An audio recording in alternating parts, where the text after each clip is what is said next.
with a gun pointed at him by a cop who thinks he's lying about who he is. What happens next? The cop ends up in handcuffs. This isn't a movie. It's real, and it says everything about the world we live in. A soft morning light filters through the front windows of a cozy, locally owned coffee shop. The hum of a coffee grinder blends with gentle jazz playing in the background. The shop is mostly empty, just a barista behind the counter and one or two patrons quietly reading. The door chimes softly as it opens. A well-dressed black man in his mid-40s steps in. He's wearing a tailored suit and carries a leather briefcase. He pauses briefly to take in the calm atmosphere, then walks to the counter with an easy grace. Voice over, warm, reflective tone. He just wanted coffee before work, nothing more. The barista greets him with a smile. He smiles back. Everything feels still, peaceful. The coffee shop was calm, jazz in the background, soft morning light pouring through the windows. But not everyone inside shared that peace. From the moment the well-dressed black man stepped inside, a white police officer, standing by the entrance, had been watching, not casually, not with curiosity, with suspicion, with the kind of stare that turns ordinary actions into perceived threats. The man was just getting coffee, like any professional heading to work. But to the officer, his presence felt like a question mark, a disruption to the unspoken rules of who belongs and who doesn't. The officer began moving toward him, his boots clicking faintly against the tile floor. He stopped just a few feet away, staring hard. The air in the cafe seemed to grow still. Without greeting or context, the officer spoke, voice tight and challenging. "Let me see some ID." There was no panic in the man's face, just a controlled breath and a calm, practiced response. This wasn't new for him. He knew how quickly situations like this could spiral. Slowly reached into his jacket. Not too fast, not too slow. Smooth, deliberate. He pulled out a worn black badge wallet and flipped it open, holding it so the officer could clearly see. U.S. Secret Service, he said simply, without a hint of defensiveness. The badge glinted under the cafe lights. Official, unmistakable. But the officer didn't even lean in for a closer look. Instead, he chuckled, low, mocking. "Yeah, right," he said, his tone dismissive and laced with disbelief. His expression didn't show concern. It showed certainty. He didn't believe the badge. Maybe he didn't want to. In a flash, everything changed. The officer's hand dropped to his holster. A gun was out. Voices were rising.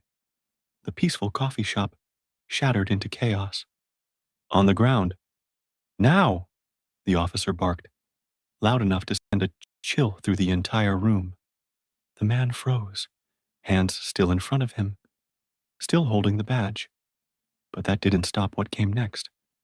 The officer lunged forward and tackled him. The man's body hit the cold tile. His coffee spilled across the floor beside him, dark liquid pooling like a stain beneath scattered papers and shattered calm. A barista cried out in shock. A customer ducked behind a chair. Someone dropped their phone. But the man, face pressed against the floor, suit crumpled, didn't resist. He didn't move. He just waited. Because he knew. The suit didn't matter. The badge didn't matter. Only one thing did. The officer kept his knee pressed down, shouting into his radio. Possible impersonator. Claiming to be Secret Service. Need verification. He didn't ask for backup out of protocol. He asked because he believed he'd just caught a liar, a fraud, a danger.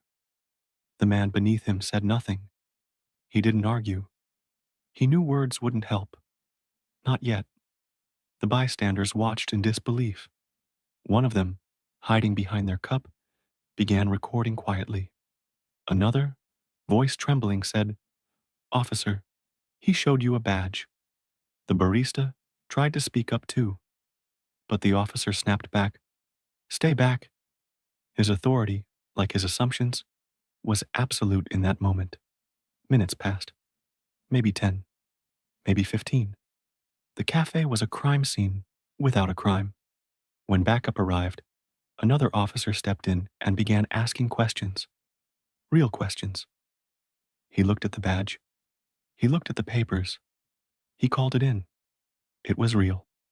Everything about the man was exactly as he said. U.S. Secret Service, federal clearance, verified. The officer who had pulled the gun didn't apologize. He didn't look the man in the eye. He simply stepped away, holstered his weapon, and retreated into the corner like a man who hoped everyone would just move on. The man rose slowly. He was quiet.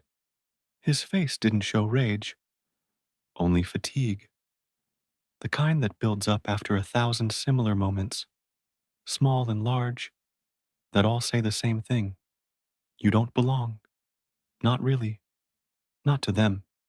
He reached down, collected his badge, papers now stained from the...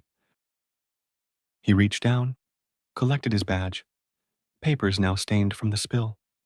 His coffee was still on the floor, forgotten. He brushed himself off, adjusted his suit, straightened his tie. Then he walked out the same way he came in, dignified, calm. But inside, everything had shifted. He did everything right. He spoke calmly. He followed every instruction.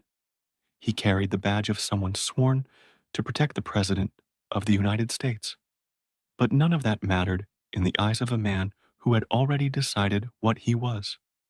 This is not just a story about one officer or one man. This is a story about how systems of authority respond to